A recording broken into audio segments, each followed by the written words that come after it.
Voilà, les âmes des balais tchouva. C'est quoi les âmes? Comment on fait tchouva? Comment on fait tchouva?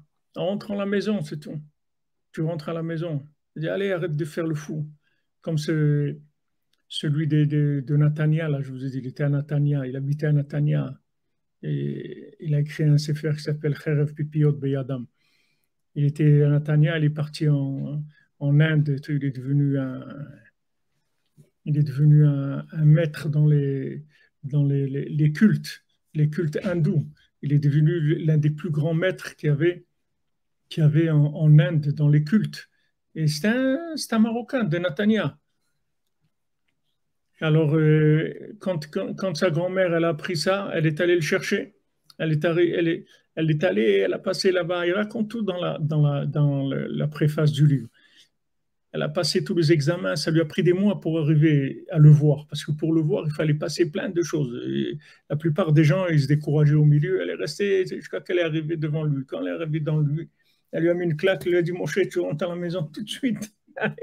Elle a pris, elle a rentré. Il est retourné à la maison, c'est tout. C'est ce qui fait le tzaddik. Le tzaddik, il ne met pas une claque. Le tzaddik, il est tellement de rahmanout qu'il se déguise, il fait le dindon, il se déguise. Le tzaddik, il se déguise dans la folie dans laquelle tu es. Il a une telle rahmanout, quelle rahmanout il a le tzaddik, quelle miséricorde il a. Il vient dans ta folie, il joue ton jeu dans ta folie pour te sortir. Et doucement, doucement, doucement, il te sort. Il a Rahmanout, il a de Rahmanout véritable, véritable miséricorde. Il ne vient pas te dire, ouais, mais c'est quoi? T'as pas honte, non? T'as pas honte de faire ça? T'as pas très. C'est pas ça qu'il fait le sadi. C'est-à-dire qu'il vient te chercher avec tellement de douceur, tellement de. Quel art, quelle finesse, quel humour aussi. Quel humour, il a Rabbeinu, il a de l'humour.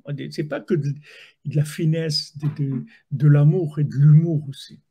Il y a beaucoup d'humour, beaucoup, beaucoup d'humour. Il y a des situations que tu vis que vraiment, après, tu vois quel humour il a pour faire tchouva aux gens. C'est extraordinaire. C'est vraiment extraordinaire.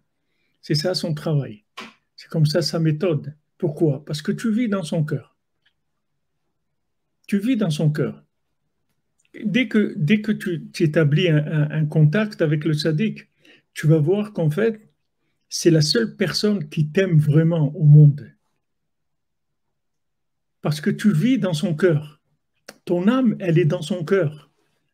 Donc tu vois qu'il t'aime. Parce que tu es dans son cœur, tu vis. Tout ce que tu as vécu dans ta vie, il l'a vécu avec toi. Il a toujours été avec toi. Lui, il t'a pas, il n'y a aucun moment où il t'a laissé tout seul. Il t'a accompagné, même quand tu étais dans des endroits qui n'étaient pas pour lui du tout, des endroits bien. Mais il est toujours resté avec toi parce que jamais tu es sorti de son cœur. Jamais. C'est pour ça, quand tu le découvres, il y a des gens, ils viennent à Ouman, ils témoignent, ils disent, mais moi, j'ai jamais pleuré de ma vie. Et il disait, il arrive sur le Sion de Rabbeinu, il commence à éclater en sanglots. Et ils ne comprennent pas. Ils comprennent pas, mais pourquoi je pleure? Il ne comprend pas pourquoi il pleure. C'est pas que maintenant il a quelque chose dans sa tête qui lui donne envie de pleurer. Il ne sait pas. Mais en fait, c'est ça qu'il sent. Il sent qu'il est arrivé chez l'être qu'il aime le plus au monde. C'est ça qui le fait éclater en sanglots. C'est ça qui fait que le cœur s'ouvre.